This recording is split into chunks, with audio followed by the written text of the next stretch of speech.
তোমরা অনেকে কমেন্ট সেকশানে আমাকে কোশ্চেন করছো বা অনেকে কমেন্ট করে আমাকে জানাচ্ছ, স্যার নবান্ন স্কলারশিপ সম্পর্কে কিছু বলুন, বা এই নবান্ন স্কলারশিপ কখন শুরু হবে, কত পার্সেন্টেজ লাগবে, কি কি ডকুমেন্টস লাগবে, বিভিন্ন রকম তথ্যবলী তোমরা সব জানতে চাইছো।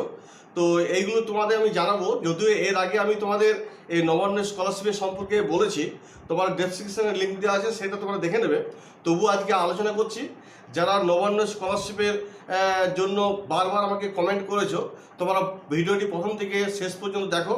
যদি ভালো লেগে থাকে তাহলে অবশ্যই কিন্তু একটা সাবস্ক্রাইব এবং লাইক করে দিও, আর পাশে থাকা বেল আইকনটিকে প্রেস করতে একেবারেই ভুলো না। দেখো, যারা মাধ্যমিক এবং উচ্চ মাধ্যমিক পাস করেছো, যদি 50% থেকে 59% পর্যন্ত যদি তোমাদের যদি নাম্বার থাকে পার্সেন্টেজ, তাহলে তোমরা কিন্তু নবান্ন স্কলারশিপে আবেদন করবে। এবং এই নবান্ন স্কলারশিপে তোমার ধরো কলেজ পড়ুয়ারা কিন্তু করতে পারে।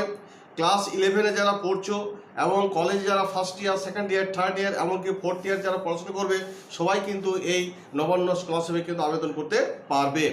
তবে একটা কথা বলে রাখি, যাদের কিন্তু মাধ্যমিক এবং উচ্চ মাধ্যমিকের নাম্বার আছে 60 থেকে 60 অ্যাবাভ, তোমরা কিন্তু নবান্ন স্কলারশিপে কিন্তু আবেদন করবে না, তোমরা করবে Swami Vivekananda merit cum scholarship. কেন Swami Vivekananda merit cum scholarship হচ্ছে 60% থেকে 60% অ্যাবাভ, কিন্তু নবান্ন স্কলারশিপটা হচ্ছে 50% থেকে 59%। অর্থাৎ নাম্বারের দিক দিয়ে যদি বলা হয়, যারা মাধ্যমিকে 350 থেকে 419-এর মধ্যে নাম্বার পেয়েছো, তোমরা নবান্ন স্কলারশিপের আবেদন করবে। আর যারা উচ্চ মাধ্যমিকে 250 থেকে 299-এর মধ্যে নাম্বার পেয়েছো, তোমরা করবে নবান্ন স্কলারশিপ। তো যাই হোক, এবার ধরো যারা গ্র্যাজুয়েশন পাস করেছো, বিএ, বিএসসি, বিকম, এবং তোমাদের যদি 53% যদি নাম্বার থাকে, তো এবং পোস্ট গ্র্যাজুয়েশন তোমরা পড়াশোনা করছো, তার সেক্ষেত্রেও কিন্তু তোমরা কী করতে পারবে, এই নবান্ন স্কলারশিপে আবেদন করতে পারবে। তাহলে বোঝা গেল যে কারা এই নবান্ন স্কলারশিপ আবেদন করতে পারবে এবং কত করে তোমাদের পার্সেন্টেজ নাম্বার থাকতে হবে। এবার তোমাদের বলি যে এই নবান্ন স্কলারশিপের জন্য কি কি টার্মস অ্যান্ড কন্ডিশন থাকা দরকার, সেগুলো একটু বুঝে নাও। যেমন ধরো, এটা যেহেতু পশ্চিমবঙ্গ সরকারের স্কলারশিপ, অতএব তোমার কিন্তু পশ্চিমবঙ্গের মধ্যেই বসবাস করতে হবে, অর্থাৎ পশ্চিমবঙ্গের অধিবাসী হতে হবে। এই একটা টার্মস অ্যান্ড কন্ডিশন। 2 নম্বর হচ্ছে তোমাকে পশ্চিমবঙ্গের স্কুলের মধ্যেই কিন্তু কলেজ স্কুলের মধ্যেই তোমাকে পড়াশোনা করতে হবে। 3 নম্বর হচ্ছে যারা বাইরের রাজ্য থেকে এসে এখানে পড়াশোনা করছো, তারা কিন্তু এই স্কলারশিপ থেকে টাকা পাবে না। বা 4 নম্বর হচ্ছে যারা ধরো পশ্চিমবঙ্গের অধিবাসী, কিন্তু তোমরা হয়তো অন্য রাজ্যে গিয়ে পড়াশোনা করছো, তোমরা যদি আবেদন করো সেক্ষেত্রেও কিন্তু তোমার কিন্তু টাকা পাবে না। এবং 5 নম্বর হচ্ছে তোমাদের ফ্যামিলি ইনকাম 1,20,000 টাকার নিচে কিন্তু দেখাতে হবে বা হতে হবে, তবেই কিন্তু তোমরা কিন্তু এই স্কলারশিপে আবেদন করতে পারবে। আর এইগুলো হচ্ছে টার্ম অ্যান্ড কন্ডিশন। এবার বলবো যে এই নবান্ন স্কলারশিপের আবেদনের জন্য কি কি ডকুমেন্টস লাগবে। যদিও যখন নবান্ন স্কলারশিপের আবেদন প্রক্রিয়া শুরু হবে, যদি কোনো চেঞ্জ আসে সেক্ষেত্রে কিন্তু তোমাদের বলে দেবো। তবুও মোটামুটি একটা জেনে রাখো যে নবান্ন স্কলারশিপের জন্য কী কী ডকুমেন্টস লাগে। যেমন ধরো, তোমাকে মাধ্যমিক এবং উচ্চ মাধ্যমিকের যে পাস করলে যে লাস্ট যে মার্কশিট, সেই মার্কশিটটা তোমাদের কিন্তু লাগবে, স্ক্যান করতে হবে। 2 নম্বর হচ্ছে তোমার ফ্যামিলি ইনকাম সার্টিফিকেট তোমাকে কিন্তু সাবমিট করতে হবে, সেটা এসডি হোক, বিডিও জয়েন্ট হোক, ডেপুটি কমিশনার থেকে হোক, এদের কাছ থেকে কিন্তু তোমাকে এই ফ্যামিলি ইনকাম সার্টিফিকেট কিন্তু তোমাকে কালেক্ট করতে হবে, এবং সেটি কিন্তু 1,20,000 টাকার নিচে হতে হবে।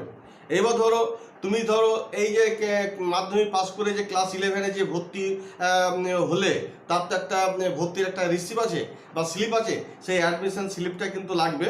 বা যারা ধরো ক্লাস 12 পাস করে কলেজে ভর্তি হয়েছো, তার কিন্তু তোমাদের যে অ্যাডমিশন যে স্লিপ, সেই স্লিপ কিন্তু সেটা লাগবে। আর এবার হচ্ছে তোমার ঠিকানা, মোবাইল নাম্বার, এগুলো দিতে হবে।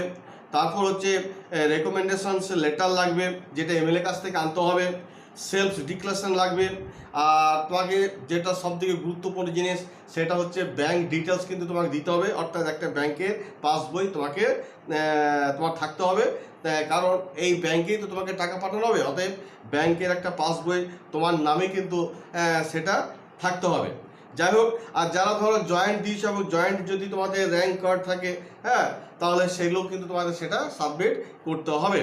তাহলে বোঝা গেল যে মোটামুটি কী কী ডকুমেন্টস লাগবে। যদিও এখন পর্যন্ত নবান্ন স্কলারশিপ আবেদন প্রক্রিয়া শুরু হয়নি।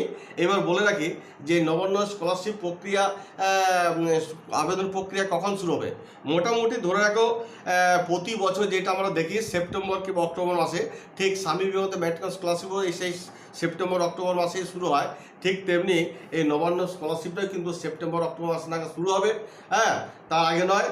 যখন সেপ্টেম্বর অক্টোবর মাসে এই আবেদন প্রক্রিয়া শুরু হবে, তখন যদি কোনো চেঞ্জ আসে তাহলে কিন্তু তোমাদের আরেকটা ভিডিও করে তোমাদের বলে দেবো।